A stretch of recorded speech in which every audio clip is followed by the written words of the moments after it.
യുക്രൈനിലെ ഡോണസ്കിൽ റഷ്യൻ ആക്രമണത്തിൽ 11 പേർ കൊല്ലപ്പെടുകയും 30 പേർക്ക് പരിക്കേൽക്കുകയും ചെയ്തു. യുദ്ധം അവസാനിപ്പിച്ചില്ലെങ്കിൽ ഉപരോധവും അധിക താരിഫ് ചുമത്തുന്നതും ഉൾപ്പെടെ ആലോചിക്കുമെന്ന് അമേരിക്ക മുന്നറിയിപ്പ് നൽകിയതിന് പിന്നാലെയാണ് ആക്രമണം.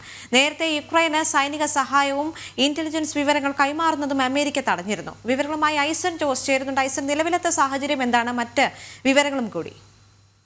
ഇപ്പോൾ നമുക്ക് ലഭ്യമാകുന്ന ഏറ്റവും പുതിയ വിവരമനുസരിച്ച് 14 പേർ കൊല്ലപ്പെട്ടു എന്നാണ് അറിയാൻ സാധിക്കുന്നത്. 30ഓളം പേർക്ക് പരിക്കുണ്ട്, അതിൽ ഗുരുതരമായി പരിക്കേറ്റവരുണ്ട് എന്ന വിവരങ്ങളെല്ലാം തന്നെ പുറത്തു വരുന്നുണ്ട്. ഇപ്പോൾ മരണസംഖ്യ 14 എന്നാണ് യുക്രൈൻ അറിയിക്കുന്നത്. നമുക്കറിയാവുന്നതാണ് ഈ ഡോൺസെക്കിൻ്റെ പ്രത്യേകത എന്ന് പറയുന്നത്. ഇതുപോലെ 2 പ്രവിശ്യകളാണ് യുക്രൈനിലുള്ളത്. ഈ 2 പ്രവിശ്യകളും സ്വാഭാവികമായും നമുക്കറിയാവുന്നതാണ് നിയന്ത്രണം മുഴുവൻ, അതായത് ആ രാജ്യത്തിൻ്റെ ഭരണപരമായ നിയന്ത്രണം യുക്രൈൻ്റെ കൈവശമാണെങ്കിലും അവിടെയുള്ള ജനങ്ങളുടെ വിധേയത്വം അല്ലെങ്കിൽ ജനങ്ങളുടെ ഒരു രീതി എന്ന് പറയുന്നത് റഷ്യൻ അനുകൂല രീതിയാണ്. റഷ്യൻ ആദിവാസി വിഭാഗങ്ങൾ അല്ലെങ്കിൽ റഷ്യൻ എത്നിക് കമ്മ്യൂണിറ്റിയാണ് ഈ വിഭാഗത്തിലുള്ളവരെല്ലാം തന്നെ.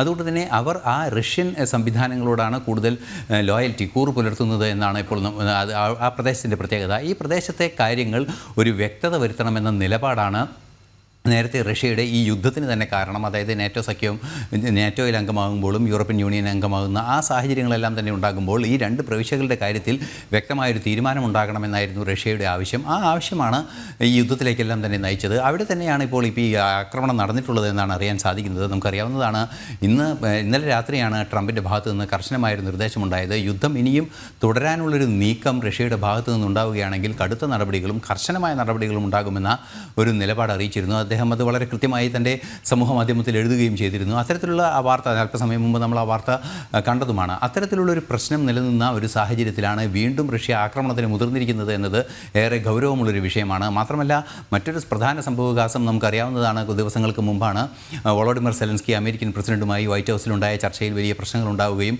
വൈറ്റ് ഹൗസിൽ നിന്ന് തിരിച്ചു പോകാനുള്ള നിർദ്ദേശം ലഭിക്കുകയും അതിനുശേഷം സൈനിക സഹായം, അതായത് ബൈഡൻ നൽകിയിരുന്ന സൈനിക സഹായങ്ങളുടെ ബാക്കി ആയുധ ഇടപാടുകൾ മുഴുവൻ നിർത്തിവെക്കുന്ന ഒരു നീക്കം പോലും ഉണ്ടായി. അതുപോലെ തന്നെ ഇൻ്റലിജൻസ് വിവരങ്ങളും സാറ്റലൈറ്റ് ഡാറ്റകളും എല്ലാം തന്നെ കൈമാറുന്നത് തടഞ്ഞുകൊണ്ട് ട്രംപ് ഉത്തരവിറക്കുകയും ചെയ്തു. ഇതിൻ്റെ പശ്ചാത്തലത്തിൽ യുക്രൈൻ യുദ്ധം ചെയ്യാൻ പറ്റാത്ത ഒരു സാഹചര്യത്തിലേക്ക് അല്ലെങ്കിൽ യുദ്ധം സ്തംഭിച്ച ഒരു സാഹചര്യത്തിലേക്ക് യുക്രൈൻ പോകുന്നൊരവസ്ഥയിൽ യുക്രൈനെ ആക്രമിക്കുന്നത് തടയേണ്ടതുണ്ട് എന്ന് വളരെ കൃത്യമായി നിർദ്ദേശിച്ചുകൊണ്ട് തന്നെയാണ് അമേരിക്ക പുടിനോട് വളരെ കൃത്യമായ നിർദ്ദേശം, റഷ്യയോട് വളരെ കൃത്യമായ നിർദ്ദേശം നൽകിയത്. യുദ്ധം അവസാനിപ്പിക്കാനുള്ള നീക്കങ്ങൾ നടത്തിയില്ലെങ്കിൽ വലിയ തോതിൽ ഉപരോധങ്ങളും അതുപോലെ തന്നെ അധിക താരിഫ്, നേരത്തെ കാനഡയ്ക്കും മെക്സിക്കോയ്ക്കുമൊക്കെ ചുമത്തിയ പോലുള്ള വലിയ തോതിലുള്ള താരിഫ് ചുമത്തുന്നതടക്കം ആലോചിക്കുമെന്ന് രാത്രി പറഞ്ഞതിന് ശേഷമാണ് ഈ ആക്രമണം നടന്നിരിക്കുന്നത് എന്നതാണ് ഏറെ ഗൗരവമുള്ളൊരു വിഷയം. ഒരു പക്ഷേ യുക്രൈൻ യുദ്ധം വീണ്ടും ശക്തമാകാനോ അല്ലെങ്കിൽ ശാശ്വത സമാധാനത്തിലേക്ക് നീങ്ങാനോ ഉള്ള സാധ്യതയുടെ കൃത്യമായൊരു ജംഗ്ഷനിൽ അല്ലെങ്കിൽ ഒരു കൃത്യമായൊരു വ്യക്തതയില്ലാത്തൊരു പൊസിഷനിൽ എങ്ങോട്ട് വേണമെങ്കിലും തിരിഞ്ഞു പോകാവുന്ന ഒരു അവസ്ഥയിലേക്കാണ്